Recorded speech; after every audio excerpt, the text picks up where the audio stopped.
Hello students, कैसे हैं आप लोग? आई होप आप लोगों की पढ़ाई बहुत अच्छी चल रही होगी। देखिए, जैसा आप लोगों को पता है कि हम लोग फ़िज़िक्स के कुछ इम्पॉर्टेंट जो है वो एमसीक्यू सॉल्व कर रहे हैं, तो चलिए शुरू करते हैं।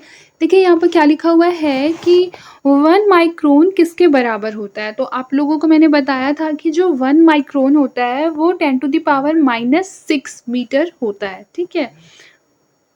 देखिए, यहाँ पे लिखा भी हुआ है कि 1 माइक्रोन जो है वो 10⁻⁻6 मीटर के बराबर होता है, जबकि 1 नैनोमीटर जो है वो 10⁻⁻9 मीटर के बराबर होता है और 1 पिकोमीटर जो होता है वो 10⁻12 मीटर के बराबर होता है। 1 फेम्टोमीटर ये जो है वो 10⁻15 के बराबर होता है। ये तो आप लोगों को निमोनिक से भी याद हो जाएगा। फेप्टोमीटर 15। आगे देखिए, क्षेत्रमापी का प्रयोग किसके मापन के लिए किया जाता है? तो जो क्षेत्रमापी है उसका प्रयोग जो है वो क्षेत्र को मापने के लिए किया जाता है। आगे देखिए, निमज्जित वस्तु का पता लगाने के लिए किस उपकरण का प्रयोग किया जाता है? तो निमज्जित वस्तु का पता लगाने के लिए सोनार का प्रयोग किया जाता है। आगे देखिए, किसी भी निमज्जित वस्तु यथा जल के भीतर डूबे हुए जहाज, पनडुब्बी आदि का पता लगाने के लिए सोनार यानी कि साउंड नेविगेशन एंड रैंगिंग नामक उपकरण का प्रयोग किया जाता है। इसके द्वारा समुद्रों की गहराई मापने के लिए ध्वनि की पराश्रव्य तरंगों के परावर्तन का प्रयोग किया जाता है। आगे देखिए, समुद्र में डूबी वस्तु का पता लगाने के लिए किस यंत्र का प्रयोग किया जाता है? तो जो वस्तु समुद्र में डूब जाती है उसको पता लगाने के लिए जो है वो सोनार का प्रयोग किया जाता है। आगे देखिए, वह उपकरण जो कि ध्वनि तरंगों की पहचान तथा ऋजु रेखन के लिए प्रयुक्त होता है क्या कहलाता है? तो वह सोनार कहलाता है। ये बहुत इंपॉर्टेंट क्वेश्चन है, याद रखिएगा। ऋजु रेखन के लिए प्रयुक्त होता है उसे बोलते हैं सोनार। आगे देखिए, जल प्रवाह को मापने की यूनिट क्या है? तो जल प्रवाह को मापने की यूनिट है क्यूसेक। क्या है? क्यूसेक। आगे देखिए, लिखा है निम्नलिखित में से क्या वेक्टर परिमाण नहीं है? तो याद रखिएगा, गति जो है वो वेक्टर परिमाण नहीं है, या इसे बोलते हैं स्पीड बोलते हैं गति को, ठीक है। गति वेक्टर परिमाण नहीं है, यानी वेक्टर राशियां वह राशियां होती हैं जिन्हें पूर्णतः व्यक्त करने के लिए दिशा एवं परिमाण दोनों की आवश्यकता होती है। आप लोगों को मैंने पढ़ाया भी था, जो स्पीड है वो वेक्टर नहीं है, वह क्या है? स्केलर है, यानी कि अदिश राशि है, सदिश राशि नहीं है। इस बात को आप लोगों को याद रखना है। फिर आगे देखिए, पदार्थ की तरंगे किस प्रकार की होती है? तो जो पदार्थ है उसकी तरंगे डी ब्रॉगली तरंगे जो है वो डी ब्रॉगली तरंगे है, वो पदार्थ की तरंगे होती है। याद रखिएगा, क्वांटम यांत्रिकी में पदार्थ की तरंगों को डे ब्रॉगली तरंगों के नाम से भी जाना जाता है। आगे देखिए, लिखा है किसी भी स्थान पर चुंबकीय याम्योत्तर और भौगोलिक याम्योत्तर के बीच कैसा कोण होता है? तो याद रखिएगा कि किसी भी स्थान पर यदि चुंबकीय याम्योत्तर और भौगोलिक याम्योत्तर के बीच के कोण को देखना हो तो वह क्या होता है?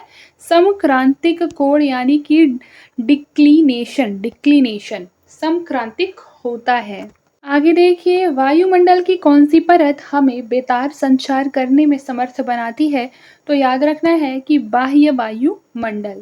बाह्य वायुमंडल जो है वो हमें बेतार संचार करने में क्या बनाती है? सक्षम बनाती है। देखिए, यहाँ क्या लिखा है सॉल्यूशन में कि वायुमंडल की बाह्य परत हमें बेतार तार जो है वो संचार करने में समर्थ बनाती है। यह मध्यमंडल के ऊपर स्थित होती है, याद रखिएगा। और यह जो है वो पृथ्वी की सतह से लगभग 480 किलोमीटर ऊपर होती है।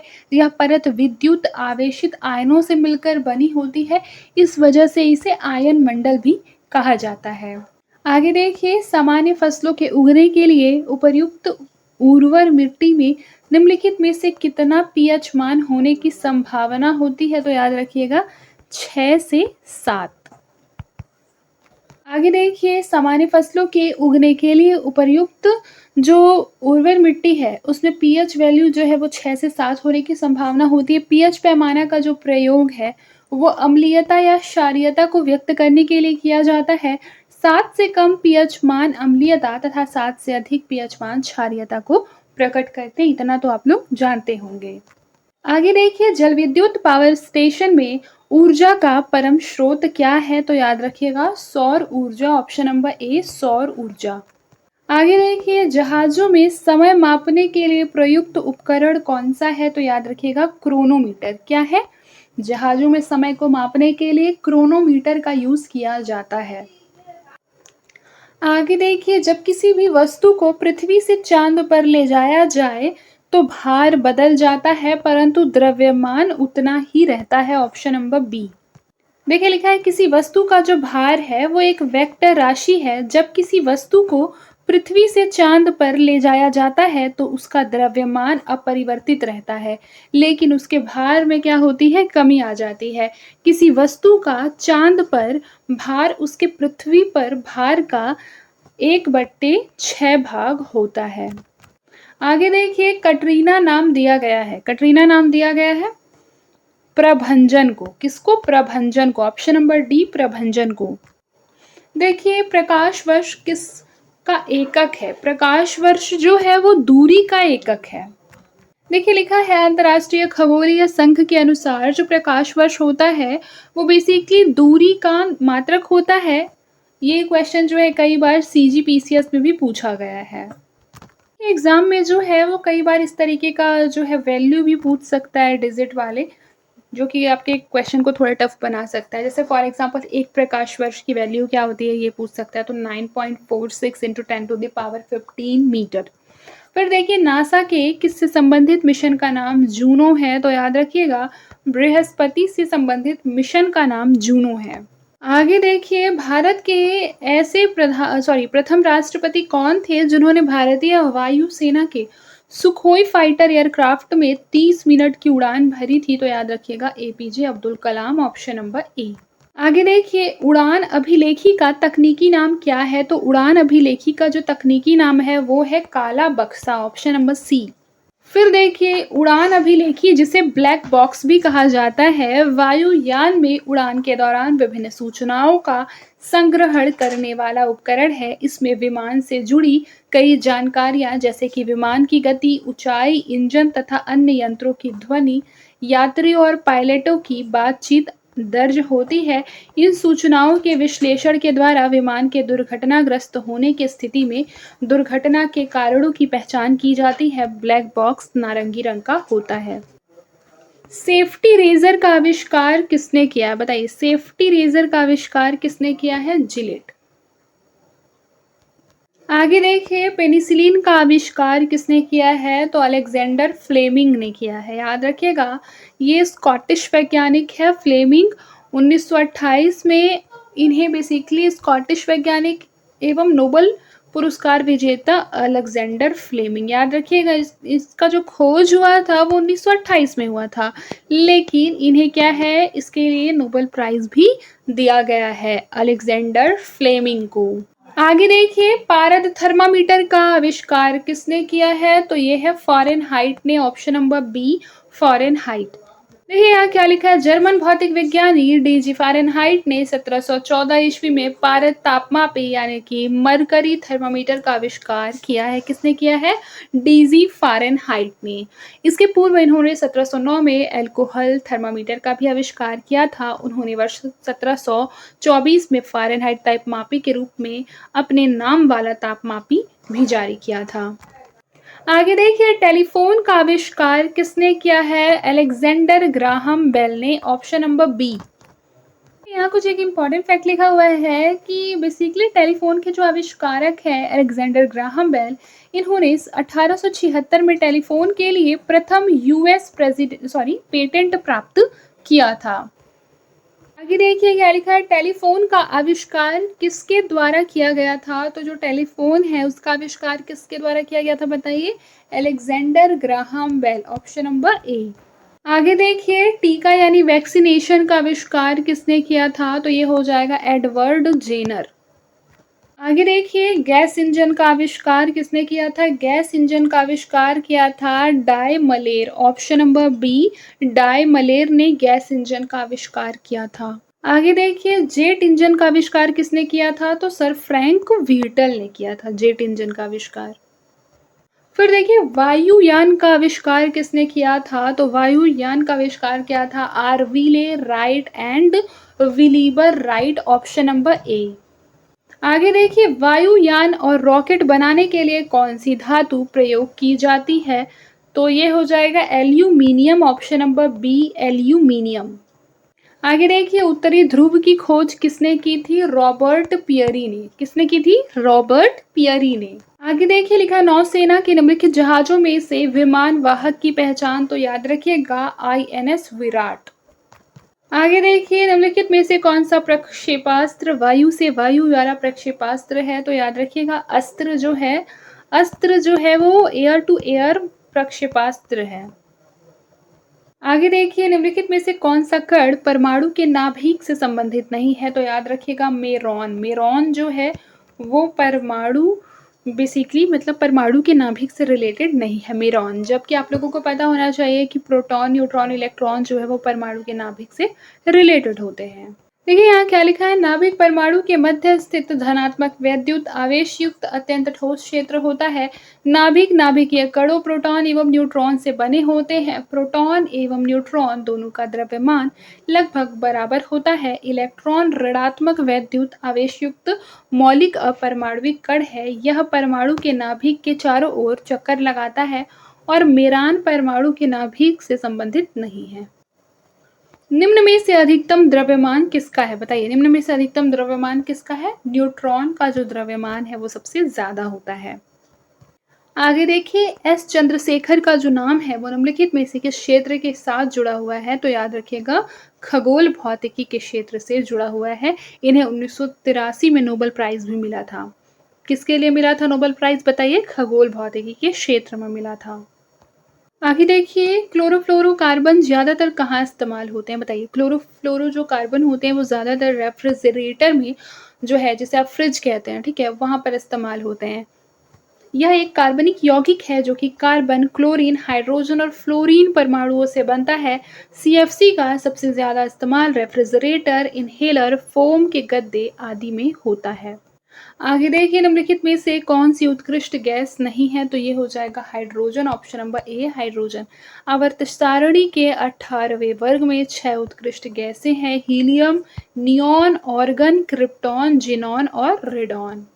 फिर देखिए विज्ञापन, साइन बोर्डों और सजावटी बत्तियों में आमतौर पर प्रयुक्त की जाने वाली गैस है नियॉन।